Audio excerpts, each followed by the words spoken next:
Right, so Facebook Live. So I postponed it to lunchtime today. Typically I will do the morning on Tuesdays for my Tuesday flow, but today was kind of busy, which is a good thing. So I am going to be doing a really, really gentle flow today. I was at the gym the other day and I just kept thinking about, I guess I should kind of just show people like what I do at the gym. Because when you're trying to change the way you're stretching, which not that many people are actually specifically trying to right now, but the education's coming in the reasons why to stretch your fascia and not the muscles the way that we used to do it. So I just naturally go into it because I've been doing this a long time and teaching it for a while. So I'm gonna just sit down and just start to take you through some gentle fascia stretches that just feel good and just get your body going, energized, and makes you start to wake up. So a little chilly here in the studio, but I'm gonna warm up here in just a second. So I'm going to just sit over there in my little notes. I have my tea and my water. So just in the flow doing some work. So for this class, I would suggest grabbing a yoga mat and a pillow or a blanket that you can use for some of the stretches. So gather your things and then join me down on the floor. Let me get my video going a little bit better here today, so you guys can see a little bit more. Okay, good.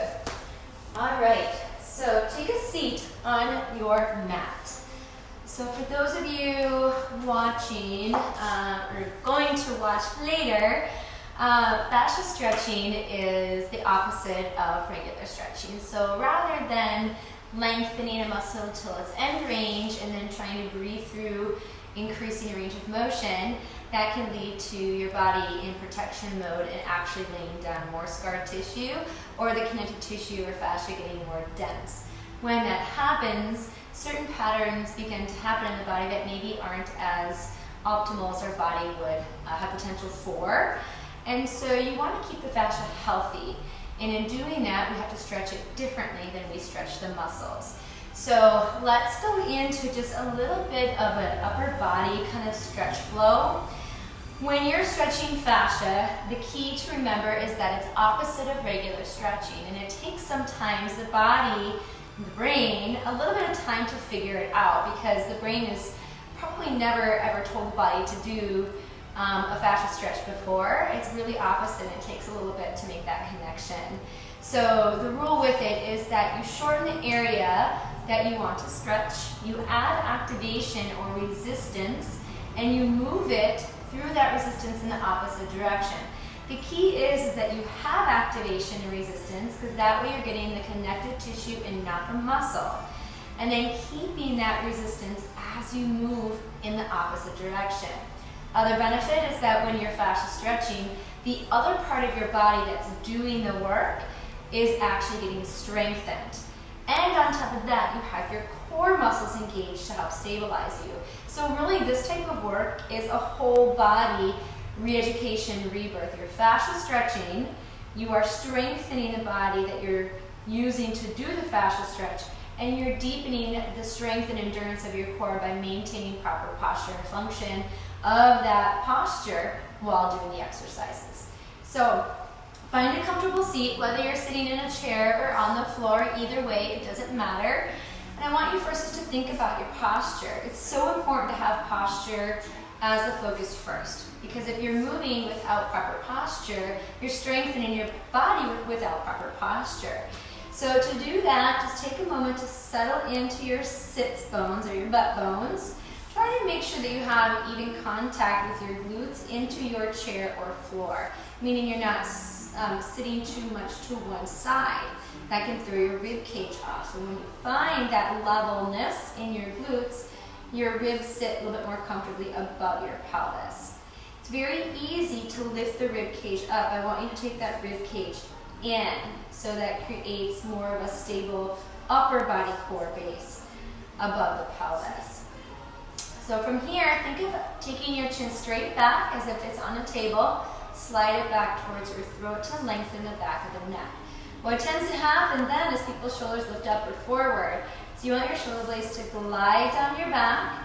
You don't want to fully retract, maybe a baby retract, but think of your shoulder blades going into your back pocket.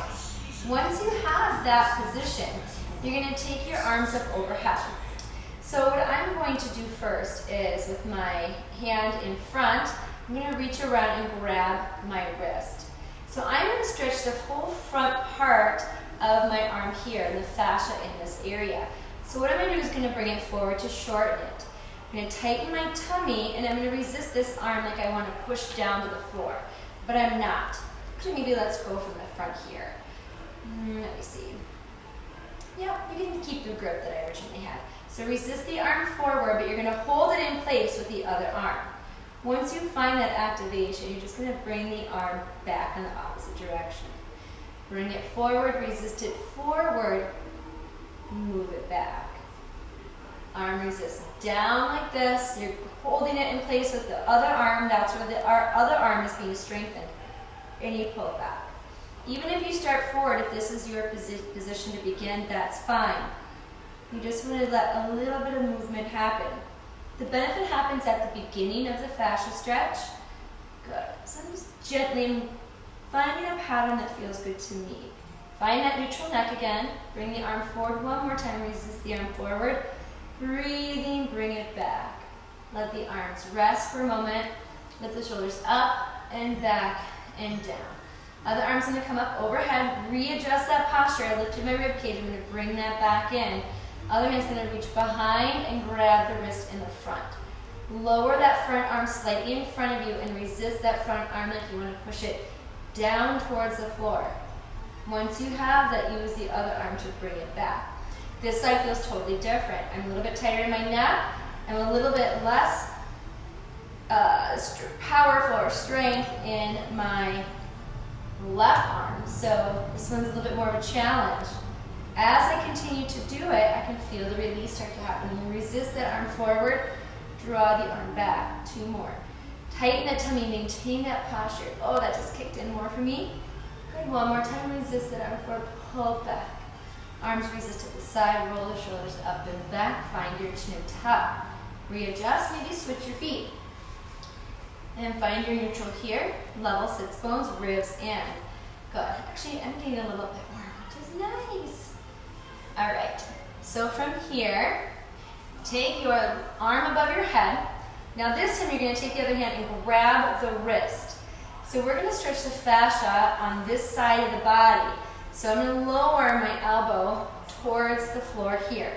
My resistance is going down with my elbow, but I want to activate here as well. So my brain is going to tell my body to engage in my obliques on that side, to hold it and resist down. Use the strength of the other arm to come up, breathing, and over to the other side. Again, a lot happens without a lot of movement. Resist down. Good. My arm's going to pull. I'm strengthening my right arm as I'm stretching my left. Good. Find that obliques, kick it in, find level hips, ribs in. Use the strength of the arm to pull up and over. 1 more time. Like I said, it's a workout. Kick that elbow down, come from that rib cage on that shortened side, bring this up, and maybe go a little bit further this time, and release. Oh, total lats here, and some rib cage here. Areas that are so important to stretch. Take a moment here, inhale, exhale, relax those shoulders. I just noticed kind of a zinging, open, free feeling that just kind of established itself on this side of the body.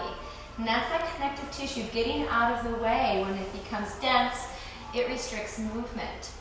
And now we're going to go to the other side. Taking that arm above the head, the one that you haven't done yet, grab at the wrist, nice and strong. Pull those arms up a little bit if you can, but you don't have to, wherever your range is. Rib cage in, chin tuck. Lower the elbow to the side.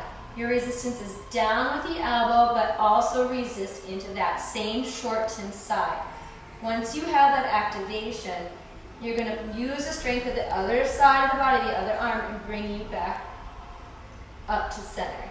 This is my tighter side. It feels different. It feels like it needs this. And over. This arm is actually feeling a little bit disconnected because I loosened up that fascia. My muscles have a new freedom to contract. Something just cracked in my back a little bit. That's okay. One more time. Resist. Elbow down, rib cage down. Feeling that center core. Keep resisting from that shortened area. Up and over. All right. Resist. Arms feel worked out and stretched out. Next, we're going to move to the neck. So, the neck is tricky. If you look at any of my other videos, I go into some descriptions with that as well. I really believe that when we've stretched our neck, we've probably overstretched it in efforts to become more flexible or decrease tightness. And we need to stretch fascia. So it's much more protective as well because you don't run the risk of overstretching and causing your neck to be mad at you. So keeping with the same focus, you shorten the area that you're stretching, you add activation, and you move in the opposite direction. So we're going to stretch the right side of our neck here. What we're going to do is shorten that area by bringing the right ear to the shoulder, or if I'm mirroring you in the video, whatever side you're starting with. So the neck can move in a lot of different places, and it will just settle in to whatever it's going to settle into outside of what dense fascia is creating a separate path. So if it's just loose and there's no issues, you would drop just naturally to the side. But if it's tight, you might drop like this because it's trying to go around tightness, or maybe forward, or chin tilts. So just as best as you can, bring the ear to the shoulder. Hand is then going to come to the temple on that shortened side. Reestablish that posture. Now you're going to activate this right side by pressing the head into your hand. Use the strength of that right arm and bring yourself to center. If you feel like you can go a little bit further, that's okay, but make sure your head is always resisting into your hand. Start again here, shorten, add resistance. Go slow so you can really resist that head into that hand. Good job. And back down again. Pressing the head down into the temple, hand comes up. You're strengthening that right arm. Notice how it changes as you continue to do it. I'm tightening this one up a little bit. Remind myself to drop the left, focus on the right. Good, keep resisting the head into the hand. Good, and let your arm come down to rest. Next side, finding core, shorten the distance. On the left side, left ear to the left shoulder, hand comes up to the temple. Press the head into the hand, feeling the activation here. This feels different again. Each side tends to feel a little bit different. Use the strength of the hand to bring the head up. I have a lot of weird stuff going on here, so I'm going to go light resistance here. So I tend to get headaches in my neck, and I have been recently, and I think it's because I've neglected my neck fascia stretches. So even if I feel headaches and kind of my tender spots on my left side of my neck in the back, I actually am tighter on my right. So what I'll do is fascia stretch the right side of my neck before I go to bed. And then when I'm sleeping, I've noticed that my head just naturally falls to the left. It's its pocket, its comfort place, comfort zone. And I'll force myself to move my head in the opposite pocket on the other side of my body. And that's going to change my pattern of how my connective tissue is at rest for many hours throughout the night. So I stretch the opposite side of my neck from the pain, and I move my head into the opposite pocket when I'm sleeping. All right, I can tell I need to do more work on my neck. But we'll continue with one more neck stretch before we move on. So, the back of your neck.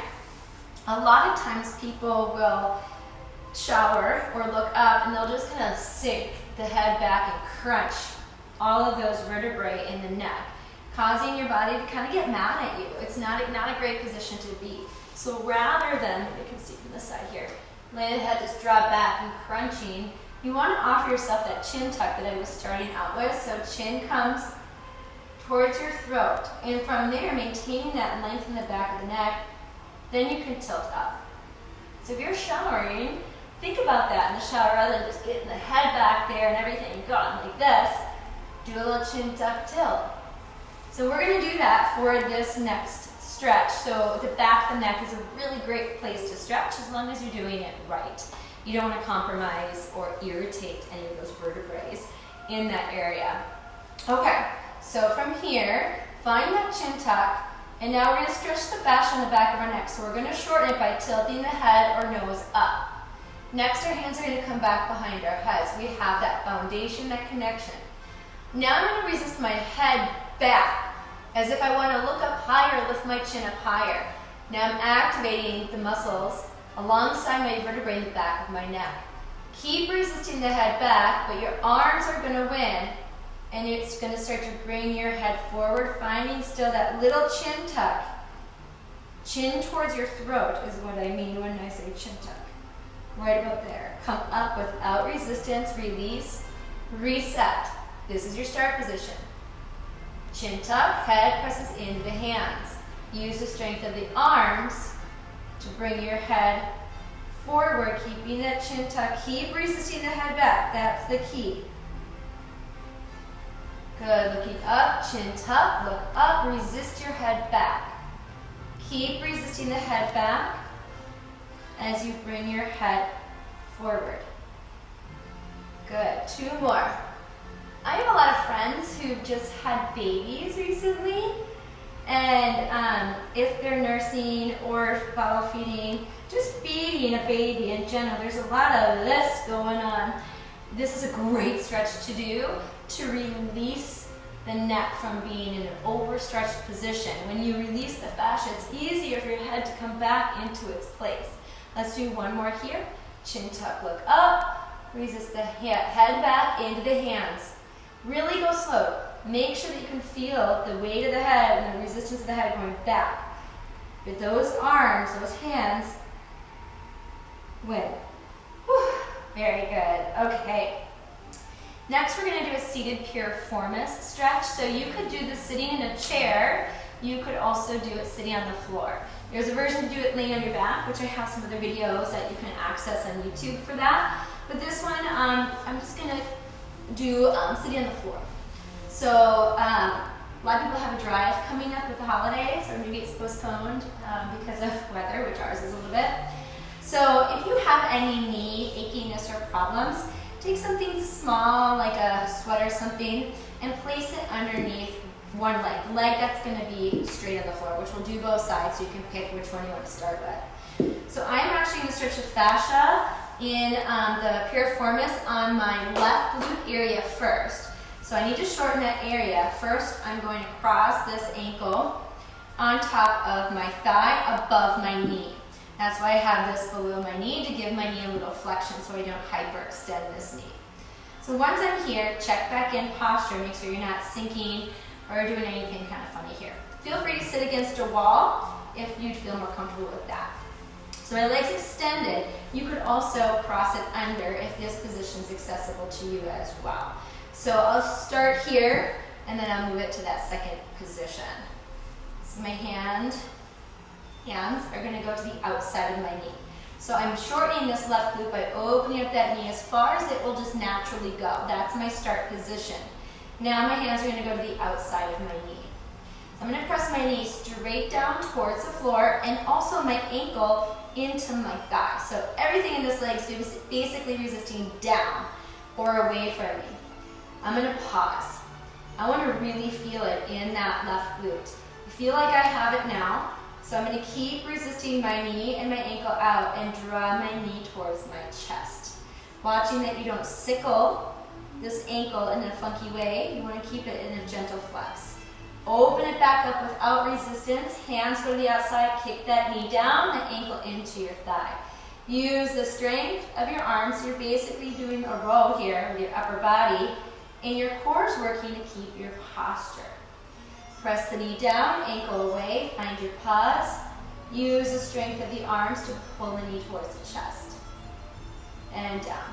So I'll go to the gym and I will sit down on the mat and I'll do a lot of these stretches before I even begin to do any workout, whether I'm doing weights or cardio, yoga, Pilates, whatever it is, I fascia stretch. And for me, it's these hot spots, kind of the rib cage and the hips and glutes area. One more on this side.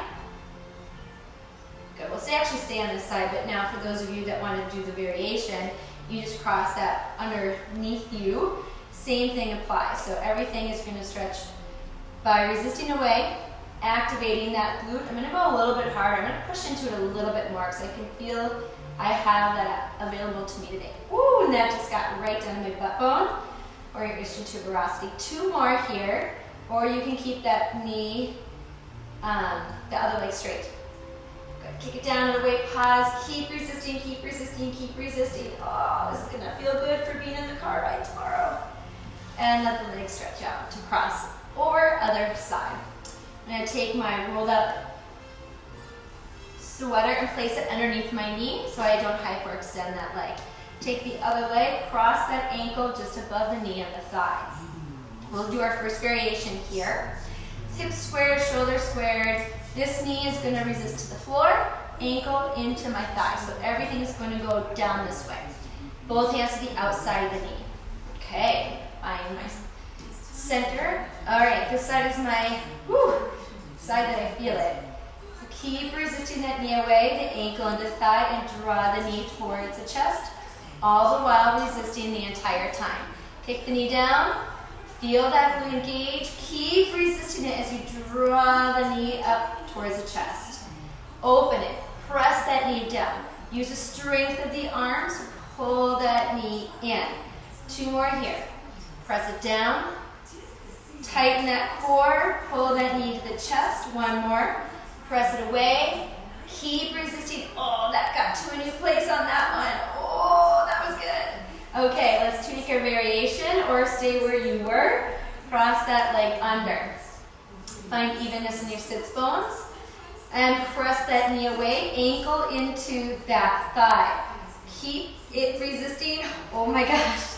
I have a chronically torn hamstring attachment on this side, but my piriformis is actually what's causing me a lot of achiness from time to time. When I do this focused piriformis resistance work, I feel so much better. It's immediate. It's like a tools in my toolbox. 2 more. Press it down. Ankle into your thigh. Use the strength of your arms. Feel that opposition. Pull the knee to the chest. Last one. Tummy tight. Pull it up. Good. And let it uncross. Check out your legs. See how they feel. Let's just finish with one for the upper body. I do this one often because it just feels good, and I feel like this is a stretch that I would do every day. And when I do stretch, I do it every time. So it's for the chest and the lats. It's resistance child's pose.